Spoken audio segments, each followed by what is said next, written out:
Good morning, church body. Hope everyone is doing well today.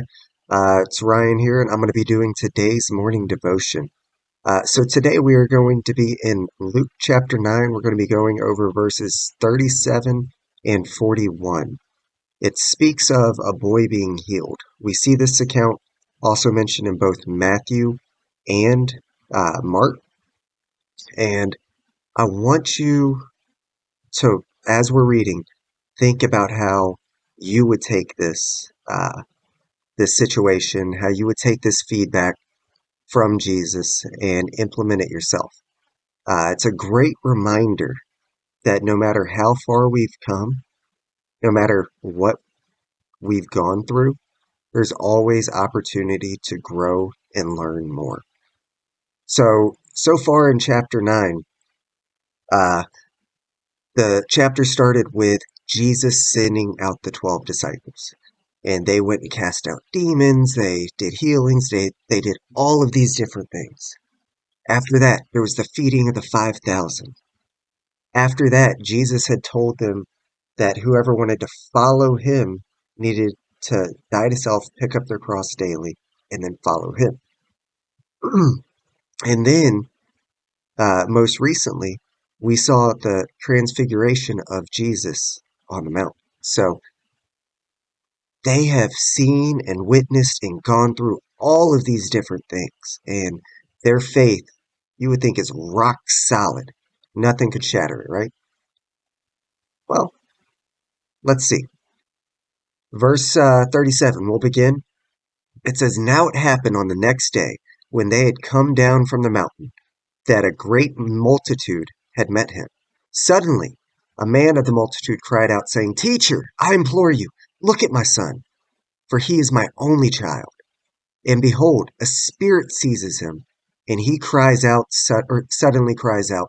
It convulses him, so that he foams at the mouth, and it departs from him with great difficulty, bruising him. So I implore your disciples to cast it out, but they could not.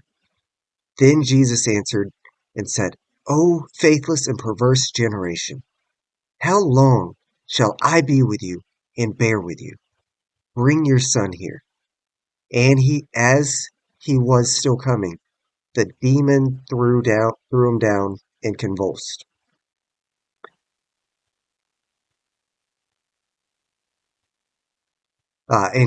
him.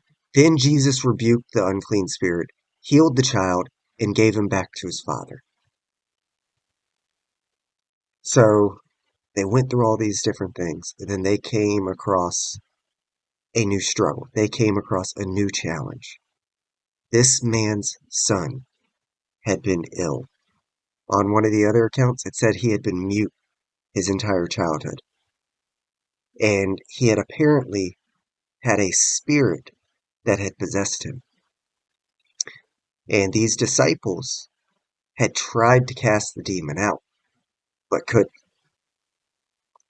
And if you read in Matthew or Mark, you'll see Jesus' rebuke. We see part of it here, where it says, O faithless and perverse generation, how long shall I be with you and bear with you? Bring your son here. The other accounts, Jesus calls them out for their unbelief. He told the disciples that they could not cast out the demon due to their unbelief. He actually says in Matthew 17, verse 20, Jesus said to them, Because of your unbelief, for assuredly I say to you, if you have faith as a mustard seed, you will say to a mountain, Move from here to there, and it will move, and nothing will be impossible for you. However, this kind does not go out except by prayer and fasting. This kind means that spirit. That's also what is mentioned in Mark. So Jesus is saying, guys, there's more for you to learn here. You need to pray and you need to fast and you need to check your unbelief. So, how would you have responded in that situation? You had gone through feeding of the 5,000. You had been sent out by Jesus. You had seen these miracles happen.